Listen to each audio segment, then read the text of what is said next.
اوپر والے کا تو قانون یہ ہے کہ تم میرا کوئی حق ادا کرو نہ کرو، نماز پڑھو نہ پڑھو، روزہ رکھو نہ رکھو، حج نہ کر پاؤ کسی مجبوری سے، کوئی مسئلہ نہیں ہے، میں خدا ہوں، مجھے حق ہے میں معاف کر دوں۔ وہ کہتا ہے کہ میرے بندے تو نے میرا گناہ کیا نا، میری مرضی ہے، میں رحیم و کریم ہوں، میں تجھے معاف کر سکتا ہوں، کر دوں گا، تو سچے دل سے توبہ کر لے۔ مگر اگر کسی انسان کا حق ہماری گردن پر ہے، جب تک وہ معاف نہ کرے گا، خدا کہتا ہے بندے پہلے اس سے معافی مانگ جس کا دل دکھایا، جس کا حق مارا ہے، اس کا حق ادا کر دے، تبھی میں تجھے معاف کروں گا۔ گڈ مارننگ، آداب، نمستے۔ امید کرتا ہوں آپ سب لوگ اچھے ہوں گے، خیریت سے ہوں گے۔ ایک چھوٹی سی کہانی تھی جو میں نے پڑھی اور مجھے بہت اچھی لگی۔ سب سے پہلے تو میں معافی مانگ لوں، جو غلطی مجھ سے روز ہو جاتی ہے۔ Good morning. آج معلوم ہوتا ہے آفس کی دیر اچھی خاصی ہو جائے گی۔ اب ہم تیار بھی ہوتے رہیں گے آفس کے لیے اور آپ سے بات بھی کرتے رہیں گے۔ ایک گاؤں میں ایک زمیندار تھا جس کے پاس کسی چیز کی کوئی کمی نہیں تھی۔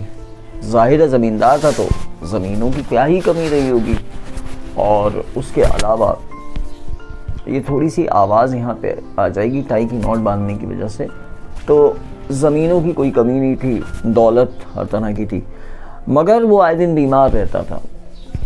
جب تب اسے کوئی نہ کوئی بیماری لگی رہتی تھی۔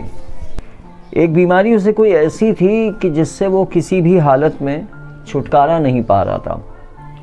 ہر طرح سے وہ کوشش کر کے تھک کے ہار چکا تھا، لیکن اس کو علاج نہیں ملتا تھا۔ ایک روز اسے پتہ چلا کہ اس کے گاؤں میں کوئی ایک فقیر، کوئی سنت مہاتما آئے ہوئے ہیں جن کے اندر یہ خوبی ہے کہ وہ لوگوں کے مرض ٹھیک کر دیتے ہیں۔ بڑی امید میں یہ زمیندار ان کے پاس پہنچا اور اپنی پریشانی ان کو بتائی۔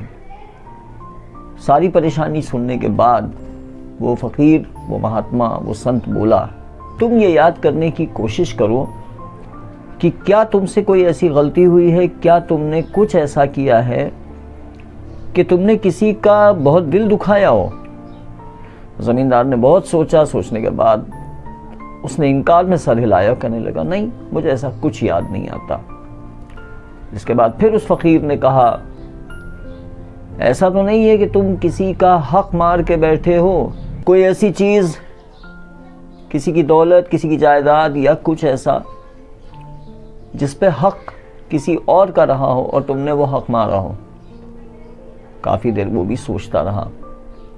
سوچنے کے بعد وہ ٹھہرا اور پھر اس نے کہا کہ ہاں، میری ایک ودھوا بھابھی ہے، یعنی میری ایک بیوہ بھاوج ہے، ان کی زمین جو ان کا حق بنتا تھا میرے بھائی کے مرنے کے بعد، وہ مجھ سے اپنا حق مانگتی رہی، لیکن میں نے ان کا وہ حق ان کو نہیں دیا ہے۔ بس مجھے یہی بات یاد آتی ہے۔ اس مہاتما نے کہا، اس فقیر نے کہا، تم کو تمہاری بھابھی کی ہی کوئی بد دعا ہے جو لگی ہے۔ تمہاری بات سے جو جواب مجھے ملتا ہے وہ یہ ہے کیونکہ تم نے ان کا حق مارا ہے، لہٰذا اب وہ پریشان حال ہیں، اور ایسا معلوم ہوتا ہے کہ یہی وہ بد دعا ہے جس کے اثر سے تم اس بیماری میں مبتلا ہو، تم اس بیماری میں گھرے ہوئے ہو اور تمہیں کہیں سے آرام نہیں مل رہا ہے، یہ بیماری تمہارا پیچھا نہیں چھوڑ رہی ہے۔ اب تم ایسا کرو کہ تم جلد از جلد ان کو 100 روپے مہینہ بھجوانا شروع کرو، صرف 100 روپے۔ تو اس نے کہا ٹھیک ہے۔ 1 مہینے کے بعد وہ زمیندار پھر اس سنت، اس مہاتما کے پاس واپس آیا اور اب اس نے اپنا حال بتایا اور کہنے لگا کہ آپ کے بتائے ہوئے طریقے سے اب مجھے 75% آرام ہو گیا ہے اور اب میں بہت بہتر محسوس کرتا ہوں۔ وہ فقیر پھر سوچنے لگا، اس نے کہا کہ ابھی تمہیں صرف 75% آرام ملا ہے، 75%۔ اس نے کہا جی۔ کہ تم ان کو کتنے پیسے بھیجتے ہو؟ کہا میں ان کو 75 روپے بھیجتا ہوں۔ کہا یہ جو تم نے 25 روپے روک رکھے ہیں، اسی کی وجہ سے تمہیں وہ 25% آرام نہیں مل رہا ہے۔ اب زمیندار کو اپنی غلطی کا اور احساس ہوا، مگر اس بار اس نے واپس جانے پر نہ صرف پیسے بھیجے بلکہ اپنی بھابھی کے پاس جا کر اور ان کو باعزت ان کی زمین جائیداد کا جو بھی ان کا حصہ نکلتا تھا وہ انہیں دیا، انہیں پہنچایا، اور ان کا جو بھی سمان، جو بھی ان کی عزت کی جانی چاہیے تھی وہ اس نے کی، ان کا حصہ انہیں دیا، ان کا حق انہیں پہنچایا، اور اس کے بعد دھیرے دھیرے وہ پوری طرح تندرست ہوتا چلا گیا۔ پیارے دوستوں، اکثر میں بھی یہی سوچتا ہوں، جب میرے جسم کے اوپر کوئی بیماری، کوئی پریشانی آتی ہے تو میرا دماغ فوراً اس طرف جاتا ہے کہ ایسی کون سی وجہ ہے جس کی وجہ سے یہ پریشانی مجھ پر آئی ہے۔ اور آپ یقین مانیے، لوٹ پھر کے جب میں دھیان سے سوچتا ہوں تو مجھے یہ جواب ملتا ہے کہ فلاں فلاں وقت پر ایسے ایسے جگہ پر میں نے اس انسان سے یہ سلوک کیا تھا۔ ایسا تو نہیں ہے کہیں کہ مجبوراً وہ آدمی اس وقت ہم سے کچھ کہہ نہ پایا ہو، لیکن اس کے دل سے کوئی ہائے نکلی ہو، اسی کے نتیجے میں یہ تکلیف مجھے پہنچی ہے۔ آپ یقین مانیں یا نہ مانیں، کبھی کبھار میرے پیسے جب گر جاتے ہیں، اگر میرے 100-200 روپے 500 روپے کہیں گر جاتے ہیں تو یقین مانیے میں بیٹھ کے اس کے اوپر افسوس نہیں کرتا، میں یہ مان لیتا ہوں کہ ضرور جانے انجانے میں نے کہیں کسی کا کوئی پیسے کا نقصان کیا تھا، بھلے ہی میری نیت رہی ہو یا نہ رہی ہو، یہ اسی کا نتیجہ ہے جو میرے سامنے آیا ہے۔ زندگی ایک گونج ہے، گونج ایک ایکو ہے۔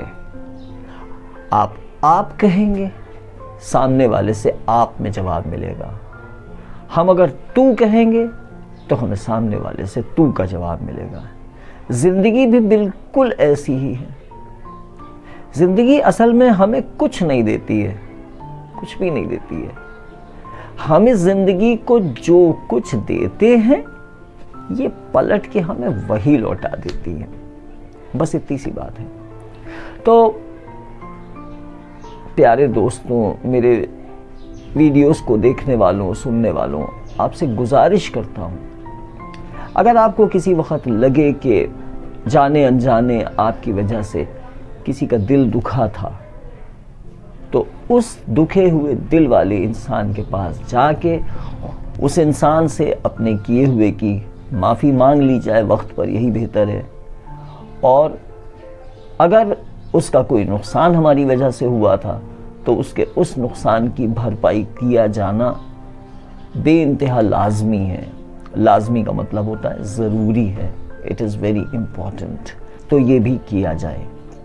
یہاں میں نے اپنا اگزامپل اس لیے دیا کہ میں بھی تو ایک عام انسان ہی تو ہوں، میں فرشتہ تو نہیں ہوں۔ کیا میری وجہ سے کسی کا دل نہیں دکھا ہے؟ مجھے تو انگلیوں پر یاد ہیں وہ لوگ جن کو مجھے معلوم ہے کہ جانے انجانے نہ جانے کتنی مرتبہ میری وجہ سے لوگوں کا دل دکھا ہے۔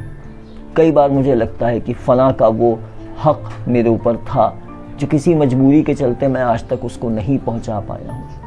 اور کئی بار مصیبت تو تب ہو جاتی ہے جب آپ یہ جانتے ہیں کہ آپ کی وجہ سے کسی کا دل دکھا، آپ کی وجہ سے کسی کا حق چلا گیا۔ مصیبت تو تب ہو جاتی ہے جب ہم چاہتے ہوئے بھی نہ اس انسان سے معافی مانگ سکتے ہیں، وہاں تک پہنچ نہیں سکتے، اور اگر حق مار دیا کسی کا بھول چوک سے یا جانے انجانے، اب اگر وہ حق نہیں پہنچا پا رہے ہیں کسی بھی وجہ سے، تو سب سے بڑا امتحان اور سب سے بڑی آزمائش تو یہی ہے، کیونکہ اوپر والے کا تو قانون یہ ہے کہ تم میرا کوئی حق ادا کرو نہ کرو، نماز پڑھو نہ پڑھو، روزہ رکھو نہ رکھو، حج نہ کر پاؤ کسی مجبوری سے، کوئی مسئلہ نہیں ہے، میں خدا ہوں، مجھے حق ہے میں معاف کر دوں۔ وہ کہتا ہے کہ میرے بندے تو نے میرا گناہ کیا نا، میری مرضی ہے، میں رحیم و کریم ہوں، میں تجھے معاف کر سکتا ہوں، کر دوں گا، تو سچے دل سے توبہ کر لے۔ مگر اگر کسی انسان کا حق ہماری گردن پر ہے، جب تک وہ معاف نہ کرے گا، خدا کہتا ہے بندے پہلے اس سے معافی مانگ جس کا دل دکھایا، جس کا حق مارا ہے، اس کا حق ادا کر دے، تبھی میں تجھے معاف کروں گا۔ بہرحال میں دعا کرتا ہوں کہ یہ ویڈیو دیکھنے والے جو لوگ بھی آپ لوگ ہیں، میں آپ سے گزارش کرتا ہوں کہ آپ کو اس ویڈیو کی ذرا سی بھی کوئی بات اگر دل کو چھوئے تو ویڈیو کو شیئر کیجئے، نہ کیجئے کوئی مسئلہ نہیں ہے، لیکن اس پر عمل کریے گا۔ اگر آپ کو یاد آ جائے کہ کسی کا حق میرے ہاتھوں سے ضائع ہو گیا ہے یا کسی کا دل میری وجہ سے دکھا ہے، تو کوشش کیجئے اگر آپ اس تک پہنچ سکتے ہیں وہاں تک ضرور جائیے۔ انتظار نہ کیجئے کہ وہ ہمیں احساس دلائے گا تب ہم جائیں گے، نہیں، آپ کو احساس ہو جائے آپ خود سب سے پہلے پہنچ جائیے، کیونکہ وہ وقت، وہ سچویشن بڑی تکلیف دہ ہوتی ہے جب آپ جانتے ہیں کہ میرے ہاتھوں سے کسی کا حق ضائع ہوا ہے، کسی کا دل دکھا ہے، اور اگر آپ وہاں پہنچ کر اس کی معافی تلافی نہیں کر سکتے تو وہ بہت تکلیف دہ ہوتا ہے۔ دعا کرتا ہوں کہ ہم سب کو اس پہ عمل کرنے کی توفیق ہو اور ہم صحیح راستے پہ چل سکیں۔